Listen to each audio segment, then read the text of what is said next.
Hi guys! So for this reading, we're going to be doing a tarot. We're going to be doing some runes and dice as well, the Moonology cards, maybe some bones at the end. For the fall equinox coming forward. It will be spring equinox in the southern hemisphere, but it's going to be the fall equinox. Also known as Alban, which is the light on the water.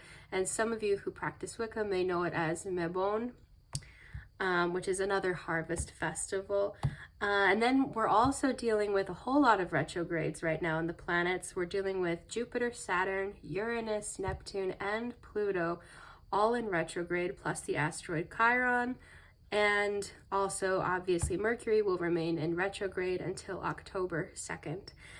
It's in the sign of Libra right now, and it will be for the equinox as well. But for the new moon in Libra, the signs will flip. Mercury will be in Virgo on that day as it's going through its retrograde, so back in the sign of its rulership. And the moon will actually enter the sign of Libra just at the last minute. The waning crescent will be in the sign of Virgo just up until it's like basically still 0% luminosity, but at the moment that it's officially recognized as the new moon, it will be in the sign of Libra just at the last minute there. So that's pretty fascinating. I find it interesting to watch it flip like that. It's almost like a conversation is happening between head and heart, rationality, and what your emotional needs are. Again, we've been talking about the concept of balance over the last couple of readings. The first one was kind of a very integrative approach with, you know, the first reading that we did in Virgo season. And then the last reading, we talked about that very Libran quality of justice and the balancing of the scales. And now I feel like we're entering a new phase of balance where it's more being personally balanced within, in terms of being able to not just balance yourself and the other, not just balance your archetypes, but to really just be in a state where you feel more balanced. I think this is really, as we're going to be moving out of the Mercury retrograde by October 2nd, I think a lot of people are going to be seeing this as a time where they have done a lot of reflecting and now they understand themselves a bit better and they feel more balanced because of that growth.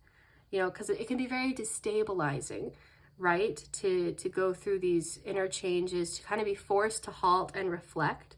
And I think it's going to be a balancing that's more about stabilizing yourself. And it's going to take into account some of the things about balancing yourself and other with the Libra qualities, and a very integrative, mutable, dualistic approach of balancing apparently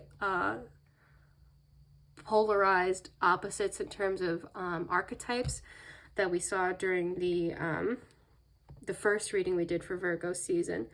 I'm going to go ahead and start pulling some cards. I'm going to ask specifically about, because I feel like after this winter's over, a lot of deep reflection is going to have been done with all of the other retrogrades going on, of the outer planets. There's going to be like a collective unconscious purging happening, and it's going to feel personal, but it's also going to be very cultural. And I feel like, and generational as well. And I feel like for a lot of people, with the Chiron retrograde especially, it's going to feel like it's rubbing salt in the wound at first, but some wounds fester if you don't clean them out. So I feel like it's ultimately going to feel like a big load has been taken off of a lot of people's shoulders. It's going to be like, oh, I almost get like this imagery of like the 10 of Wands going into the 4 of Swords and then the Fool. So we'll see if any of those cards show up, but those are some of the energies that I'm picking up on.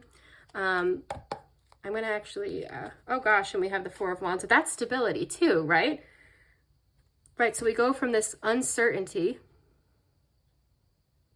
maybe a bit of nostalgia, reflecting about the past, and into this stability of the 4 of Wands. Stability that's not boring. It's passionate because it's still Wands, but it's still stability with it being the 4.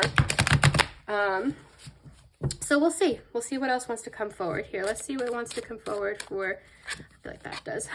We just picked that card for the, maybe this one too. Yeah, I like that. For the, I feel like this wants to go here. New moon in Libra and Mercury retrograde period and the fall equinox.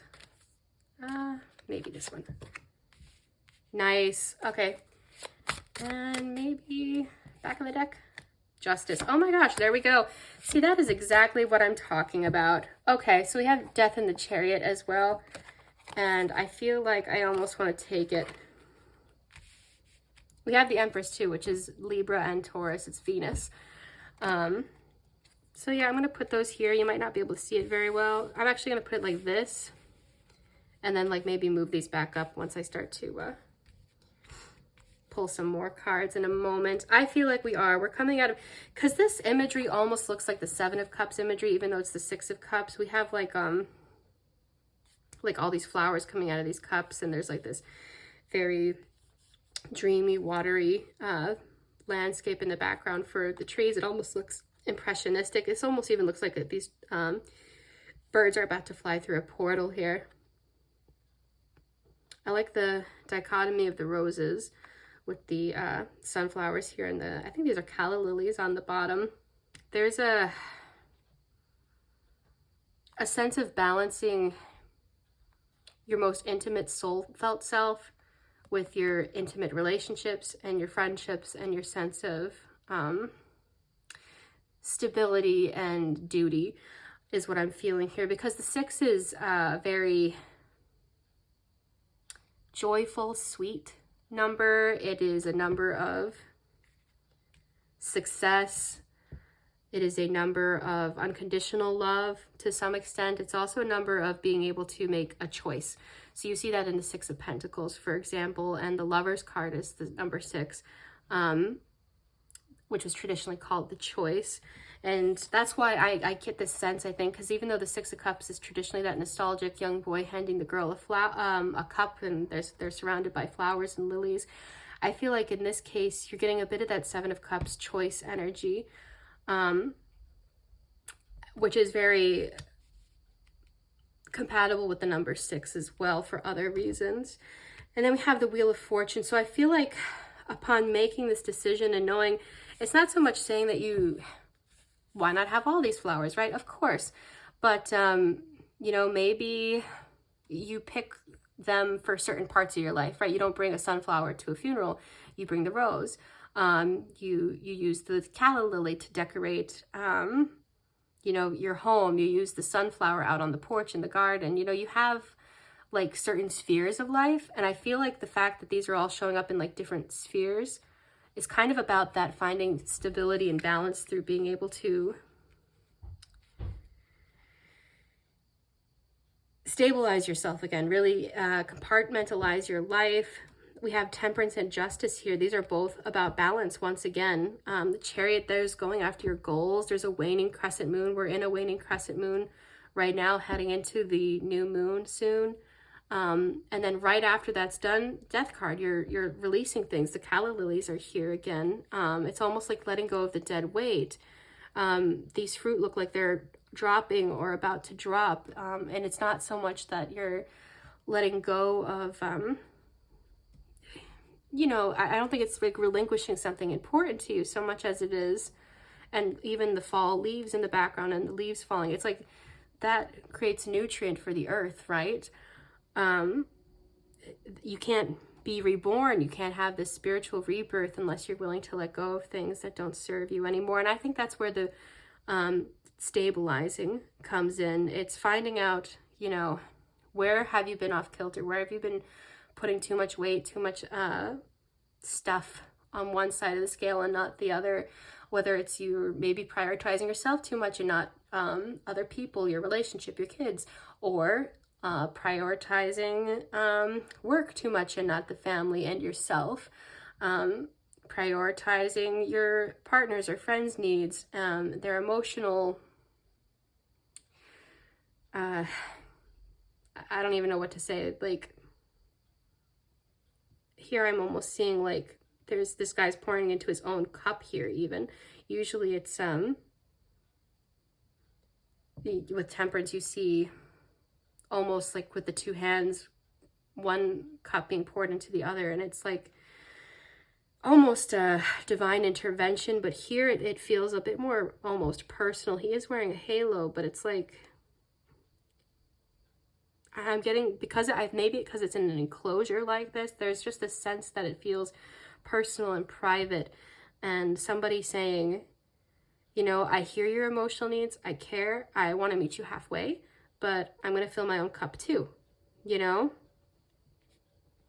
And here we have justice being blind. So it's right, it's about not being prejudiced or biased in how you go about things. It's about not looking at a situation and saying, okay, well, this is what it looks like. It's about looking at it and saying, okay, let me go within myself and see, you know, if I'm taking away concerns about image, if I'm only considering what am I going to look back on and regret if I didn't do before I died, you know, really deep existential stuff to find that change that you need, that's going to give you the stability and balance that you want. And the Empress is a very fertile sign. I find it interesting. The Empress is a very fertile card in a fertile sign of Taurus, and, you know, Libra is a very feminine, you know, Libra is an air sign, so masculine, but it's the most feminine of the air signs because it's ruled by Venus. We have a cup here and like a very fiery sun with a heart. It's like this alchemy of all these different things. We have some wands flowing here, and even like the wind moving in the background, and then, you know, the river. She's got like all of the elements contained in here, and yet we're not seeing springtime, we're seeing the fall when things die. And we're in the fall for those of us in the northern hemisphere with the fall equinox coming up, and then we're going into winter with this evergreen wreath. I feel like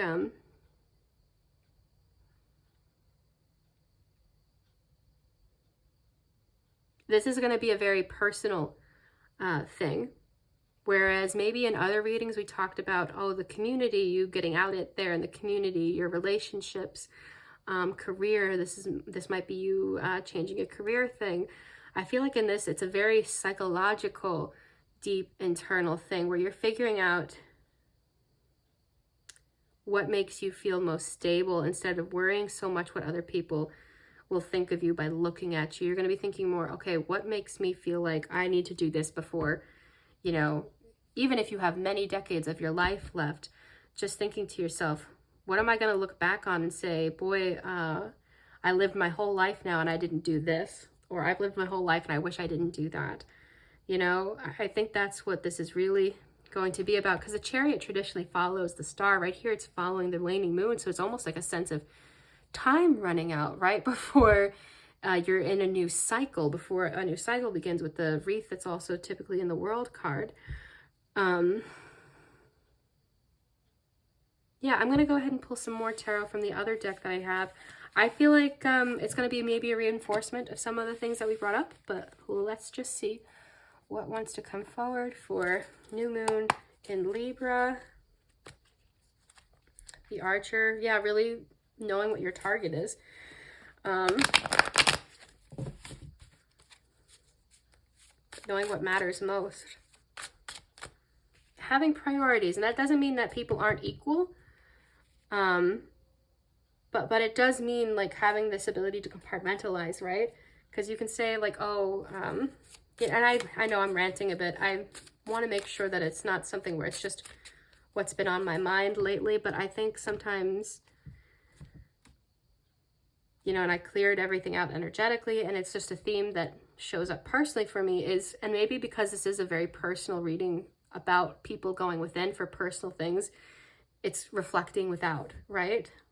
I feel like I'm ranting a little bit, but Mercury is retrograde, so Queen of Stones, the bear, right? So the bear has very strong boundaries, right? This is what I'm talking about.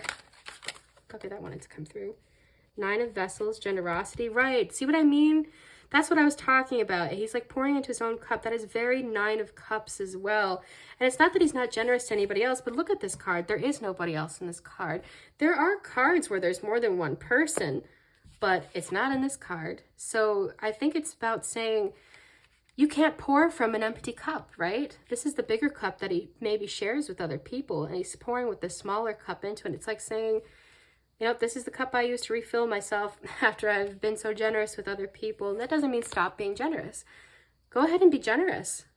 Yeah, I'm going to go ahead and do that so that people can see it better.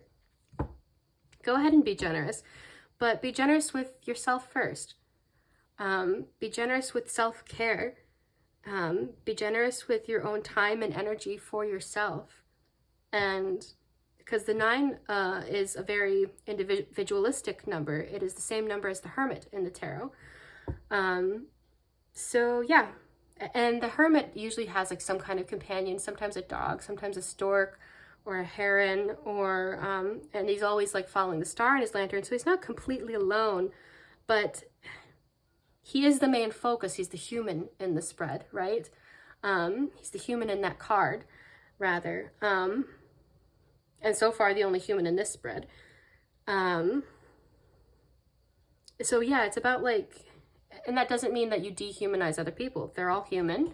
You care about them in this humanitarian justice context. You know, maybe there are people in your life who matter a lot more to you than just that, of course, but you have to be able to say, you don't necessarily love yourself more than you love the people who matter most to you, or more than other people in general, but you care about having that stability within, because you can't love yourself less than you love everybody else. And that means making yourself a priority. Yeah. Let's see what else wants to come through. 2 of Stones challenge. And now we've got that. Right. So here's, and it's coming right over that Temperance again. It's like feeling like if somebody wants more of your energy than you give to yourself, yeah, say, you know, it's okay to, you know, challenge that. That doesn't mean you're a feisty person who, yeah, 3 of Bows, and even this person's like holding up the hand, like, and they have like this ability to integrate with another. They're integrated within their masculine and feminine sides. The archer is coming out again with the bow, knowing their target. The tree is firmly rooted into the ground. There's that stability. But it's like this is almost like these 2, I think these are bows and you just can't see the strings, and they're planted in the ground, and the 3rd bow is in this person's hand. And this is the same 2 snakes that almost look like they're part of the caduceus or caduceus, or however you say that word, the Hermes staff. Very much healing energy, maybe about communication, since Hermes, it's the same as Mercury, right? It's that god of communication. Communicating your boundaries. Even this one, 4 of Stones, under shelter, protection. And oftentimes the 4 of Pentacles and other decks can be interpreted as too insecure, greedy, but this doesn't look like somebody who's too insecure. They're just in a natural shelter. You have a right to shelter yourself, to protect yourself. Absolutely. And then on the back we have the 6 of Stones. See, exploitation. What was I talking about? That's the same man as in here. And he's holding one of those little vessels. And then we have all of these like worker bees in the background. It's like, and you know, the rake is on the ground. It's like, they look like these farmer tenants, these serfs. And it's like, you know, okay, how about we have our needs met so that we're not feeling like this? Absolutely.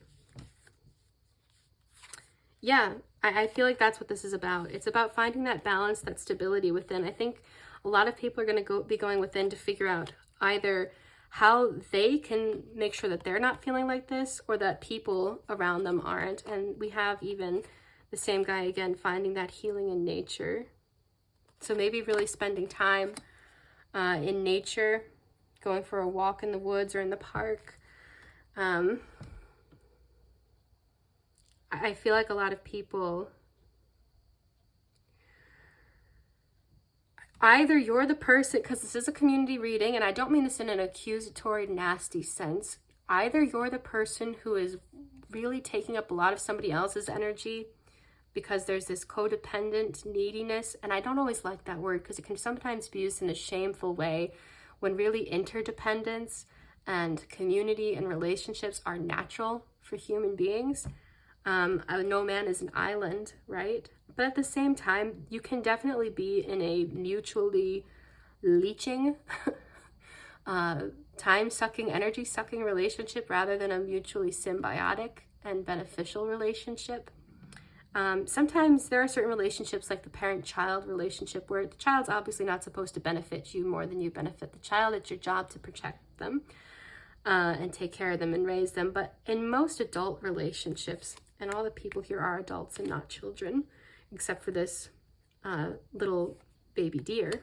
And then we have like the mama bear. So yeah, it's like you're allowed to be your own mama bear and, you know, take care of yourself that way. You know, guard your own inner child, that inner joy, by not allowing people who are toxic to you to cause you harm.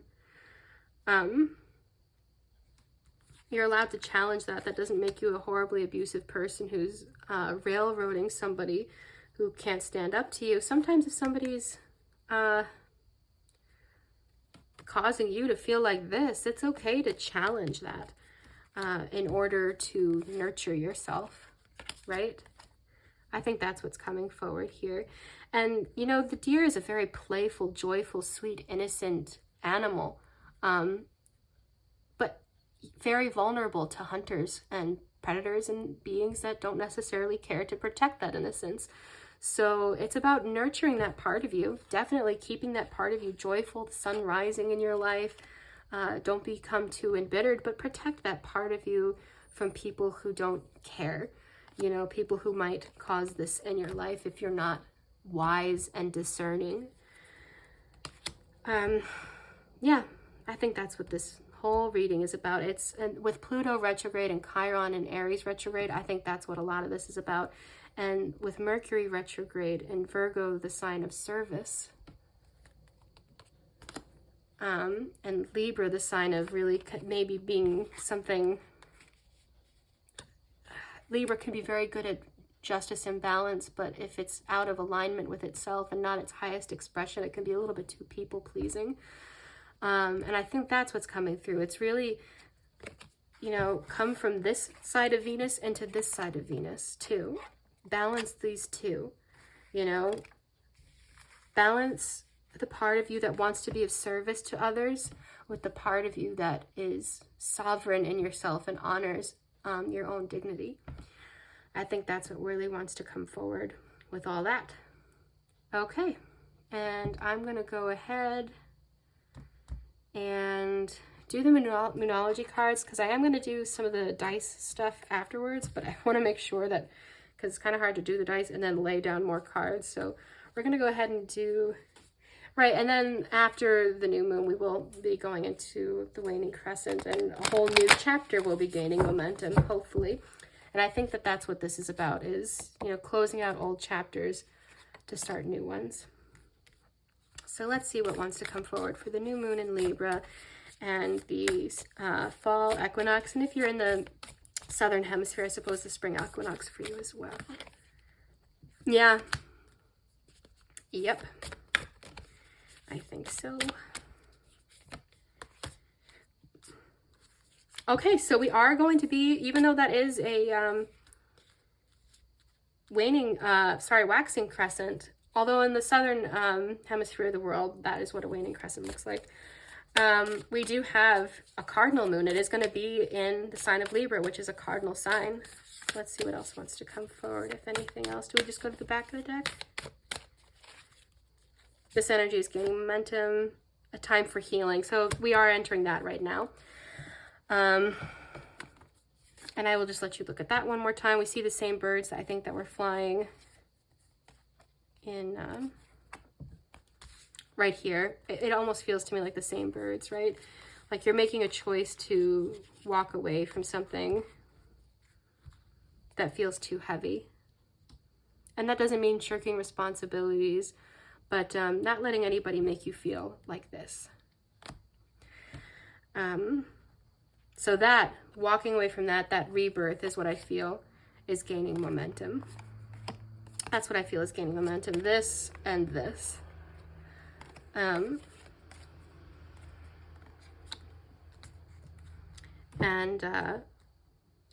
before that happens, before that new energy gains momentum, I think we're doing this right now and through the new moon in Libra. That's coming out right over top of Justice, which is the sign of Libra in the tarot. And then after that's done, I almost want to say, like, in terms of what order things will happen, this will happen first and then this and this, but I feel like this is showing up on top of the Libra card for a reason, and this is showing up on top of the challenge card and the protection card. Be bold and make the move for yourself that makes the most sense. Make whatever move is necessary, and if you're used to people pleasing and being worried what people think or that you're too mean, obviously you don't have to be super nasty about it, but you don't have to be permissive about people who make you feel like this either. And I think that can be very hard for people who might be dominant in Libra or even Cancer in any way. I'm dominant in Cancer. That can be hard for some people. It can be stepping out of your comfort zone, but you know, the opposite of Libra is Aries, and we are in, you know, Chiron retrograde in Aries. We're also in that right now, Scorpio and Taurus, and that is where the North Node is right now. It's honoring your sovereignty, your comfort, your sense of protection. Obviously stepping out of your comfort zone with it being in the North Node, but you're stepping out of comfortable patterns that are really uncomfortable, but it's too uncomfortable to acknowledge that it's uncomfortable, if that makes sense. You're stepping out of that discomfort for a greater, truly satisfying comfort that is rooted in honoring yourself. And what your needs are. I think that's what that's about. So yeah. So the opposite of the Libra moon would be the Aries Chiron energies. If you're going for that oppositional energy of the North and South node, we are in Taurus being the North node, Scorpio being the South node right now, and we do have both of those energies coming up as well. In the tarot, I think that's what it's talking about, is really having firm boundaries, which doesn't mean you don't let anybody in, but you're discerning about what you let in. I think that's what that's about. And then I'm going to go ahead and pick some runes. I'm going to do something a little bit different because I don't usually do this many of the dice, but I'm going to go a little bit dice happy today, because usually I do like a few different oracle cards, and I just felt called to do something a little bit different this time. So let's see. Oh my god, Otala.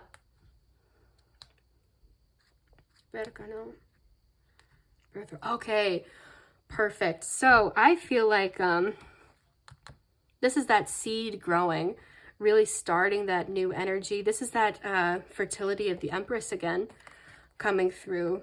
Berkano is like the birch tree. It provides water, like sweet water in the spring. It withstands fires. It's that joyful inner spark of you that can withstand tough times. And I feel like that was coming through in the deer being protected. And this is almost like ancestral, both masculine and feminine, ancestral protection coming through. And this is the new beginning that's fertilized by the old kind of being decayed and helping to fertilize and give nutrients to the new growth. So this would be the new growth. If anything, right now, when the moon is in its new phase, is the perfect time to plant a seed. And that's what I think. That's what I think that's symbolizing. And you water yourself, right? Give yourself that internal nourishment that, you know, quench your own thirst in some ways. You can quench somebody else can quench yours in a, you know, very symbiotic, healthy, reciprocal connection, but don't let it become a situation where it's like this, right? I love how everything coming through in this is very fertile and happy, nourishing. Yeah, that's perfect. And this is almost like the cauldron as well, right? That cauldron of fire and creation and passion, like this. Very repeating energies, repeating themes. I like it. I like it, I like it. Let's see what else wants to come through. We're gonna do the witch runes. I'm only gonna pick a few because there's like a lot of dice in here, but I'm only gonna pick a few. Let's see what wants to come through. Nice.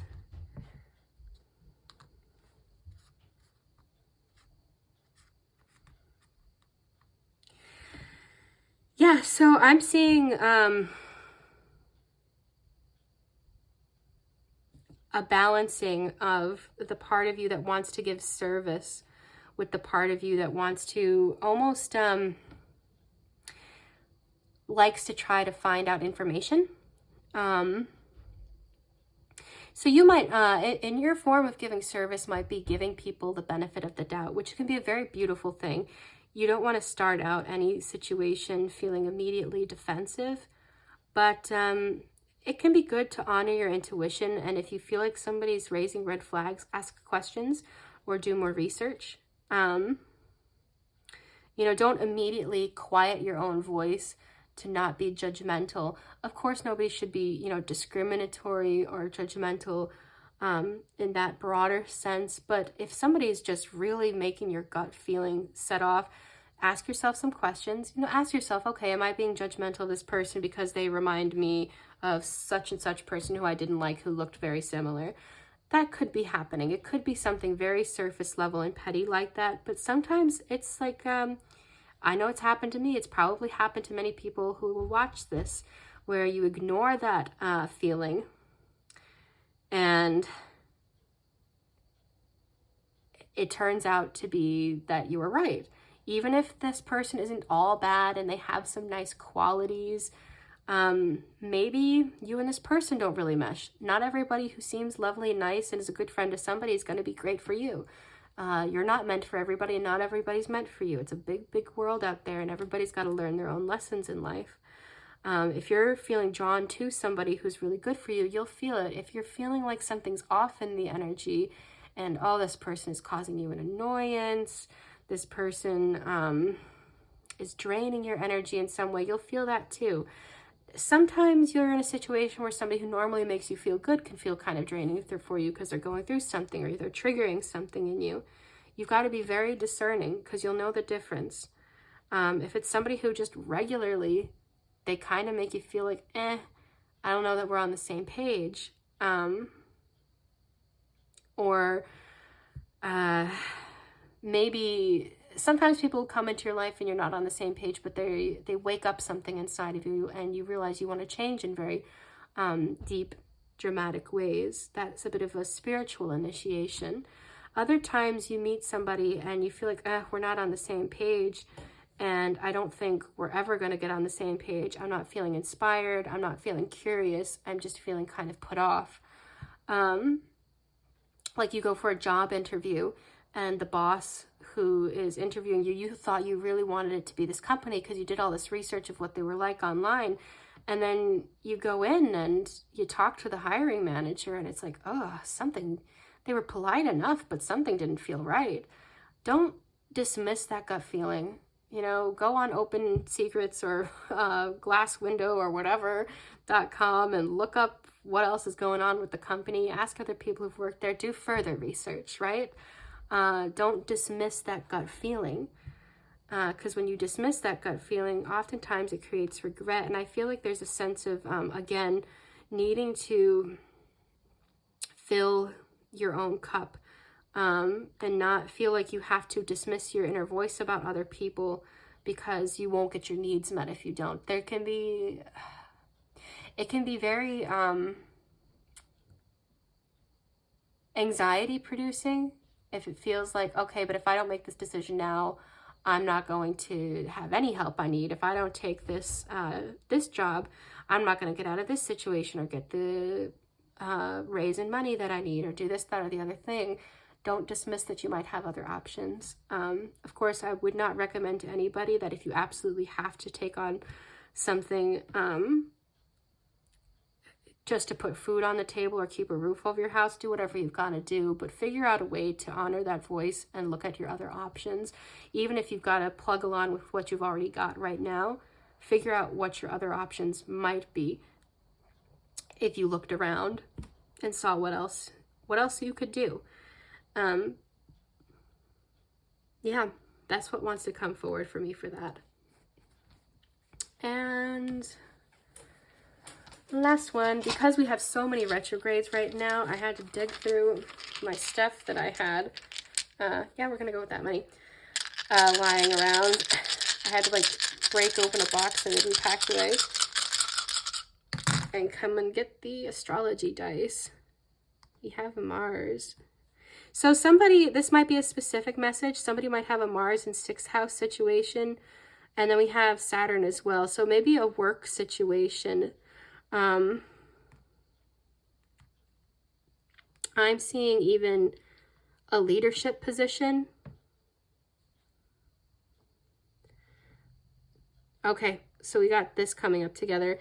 So somebody who's in a leadership position over you might be a karmic attachment. Right, so we have this coming up kind of twice, this Saturnine energy. Capricorn, Leo are both different kinds of leaders. One's like this, like the natural king, the sun card, and the other is like a very Saturnine, almost CEO type energy. And then there we go. Yeah.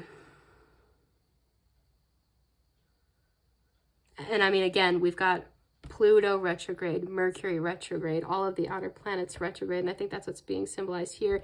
So this deep reflection that you're going through might be about not so much just, it might be specifically any situation. It could be romantic and friendships too, if you feel there's a serious power imbalance there. But more likely than not, for a lot of people, I feel like it's going to be parent-child relationships, boss-employee relationships, situations like that, where you're going to be feeling like you're looking at how you're in a place of service with that 6th house energy, working with Mars and Saturn coming together here, and how maybe with Capricorn coming up, how it might not be, like, let's say you have certain career goals or just certain dreams that you have, and you want to, maybe you don't necessarily want it as your career, but you want to have time to do certain things you love and have work that fairly compensates you and gives you enough time to do that. However you picture your ideal life, whether your dream is your career or however you imagine it, I feel like there's some kind of authority figure who you feel is kind of stepping in the way here. I'm actually going to go ahead and pull all the dice out of this one and get some more clarification on what needs to be done for that situation. 5th house, right, finding that creativity and joy again. Right, so that balance between, I feel for some people it might be a balance between home and career life, wanting to be able to have time for your loved ones. That's that joyful, creative energy, wanting to learn and expand and mature and grow, learn from others, learn languages. Somebody's really wanting to just have fun doing things that are meaningful to them, with the 5th house and Sagittarius coming up there.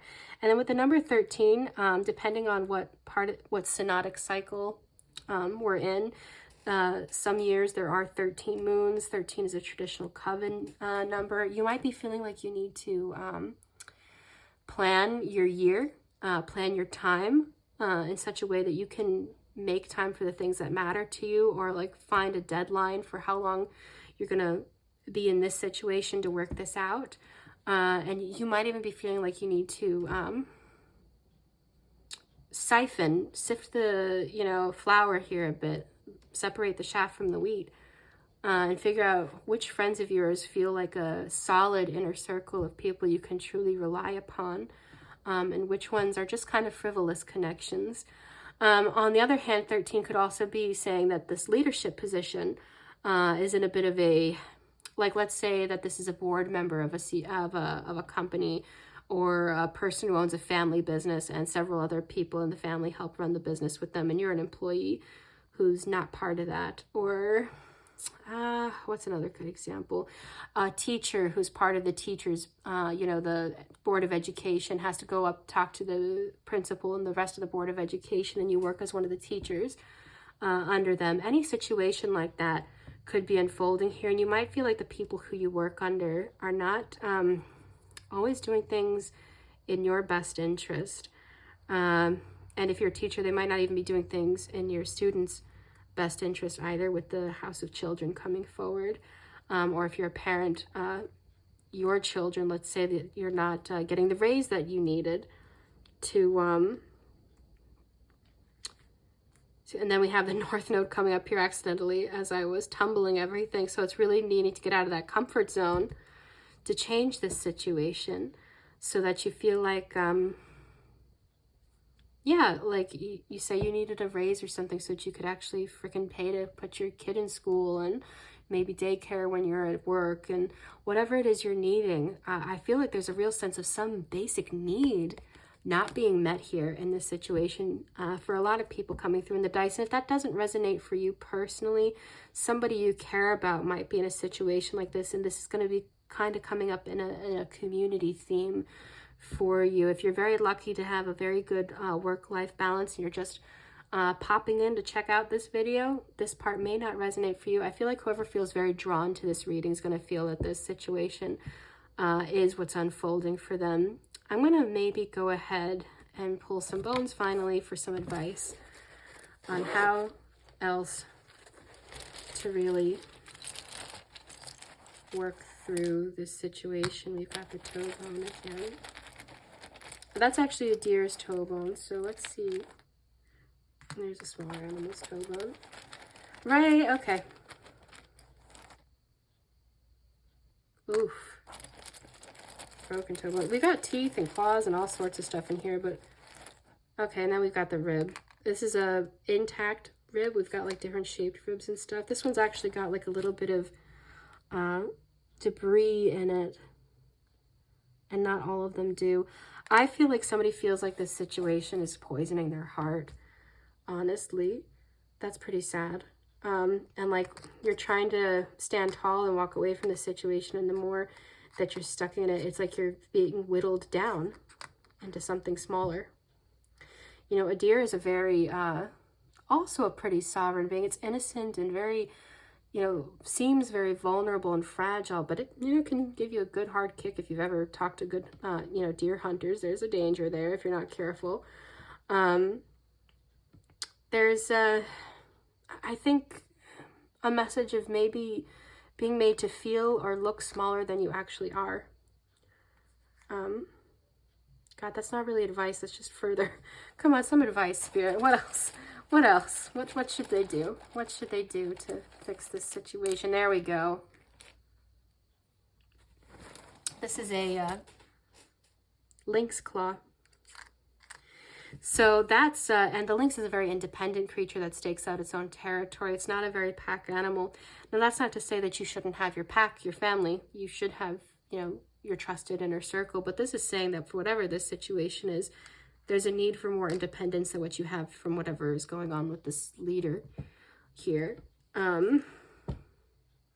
Yeah, I feel like so, and being willing to, like that challenge card was showing with the two rabbits, being really willing to, because hares and rabbits can be kind of territorial too.